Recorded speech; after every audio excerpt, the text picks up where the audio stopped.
In this recording, we'll deal with a fundamental concept in algebra, the absolute value. I'll show you the definition of the absolute value and some of its important properties. So if you're given two real numbers, x and y, so they are arbitrary numbers,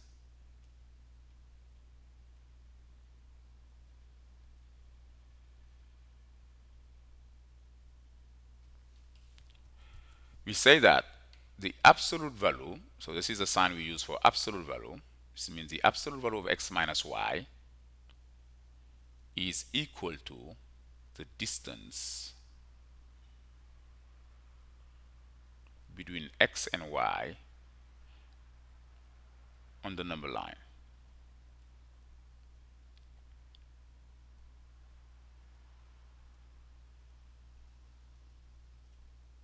Now, we're talking here about the number line as opposed maybe to the coordinate plane. Okay, when you have x and y in a coordinate system. So this is a number line. So if you have a line, arbitrary line going from left to right, and we have 0 somewhere on the number line, we can have x here, for example, and we have y here. So this distance between x and y is the absolute value of x minus y. And here I have chosen x and y to be on the right of 0, which means that they are positive numbers, but they don't have to be positive numbers. They could very well be both negative, or one of them could be negative, the other positive. It doesn't matter where x and y are on the number line. The distance between the two of them is the absolute value of x minus y. Okay?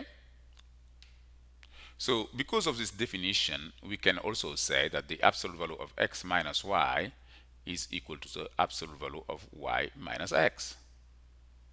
Why? Because the distance between x and y is obviously the distance between y and x. Okay? Now, also because of this definition,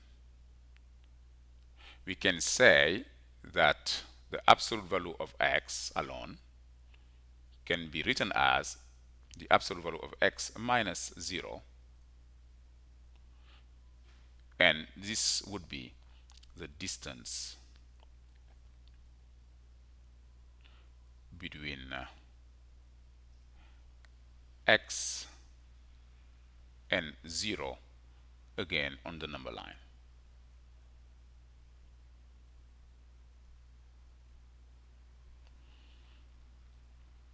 So if you have maybe x, let's choose x here on the left of 0, which means that x is negative. So the distance here between x and 0 is the absolute value of x. Again, here it doesn't matter where x is on the number line. It could be positive, it could be 0 itself, it could be negative. Because of the definition, we can actually pick some numbers you're familiar with. If we put for x equal 2, for example, the absolute value of 2 is the distance between 0 and 2, and this is just 2 on the number line. If you choose x equal negative 2, then the absolute value of negative 2 is equal to 2 as well.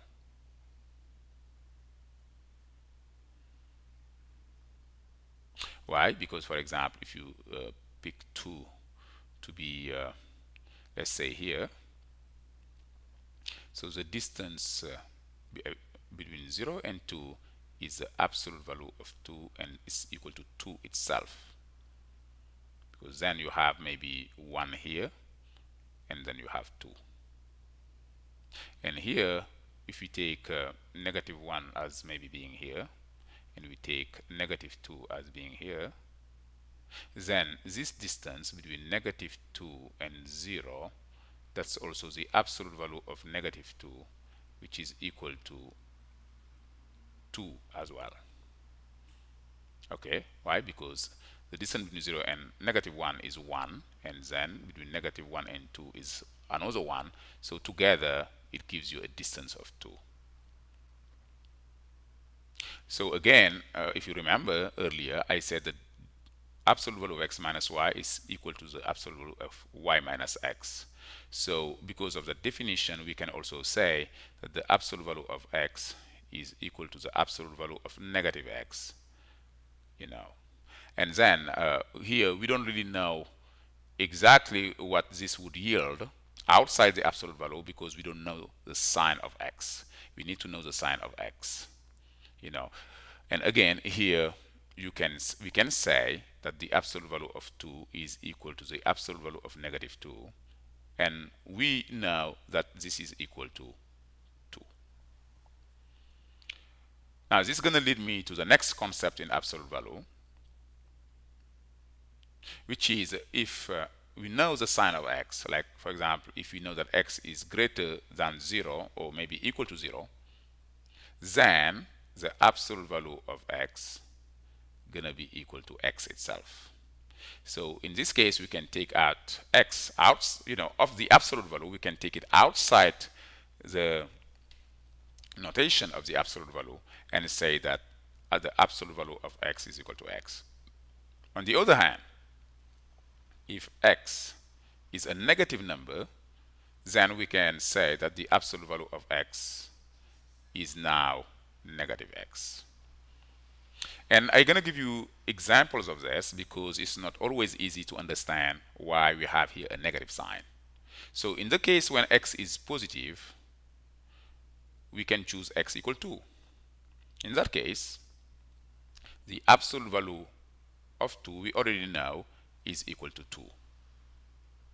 But in the case here, if you use this case, x is a negative number because we say x is less than 0, it's a negative number, we can choose x equal negative 2, and then the absolute value of negative 2 is not equal to negative 2.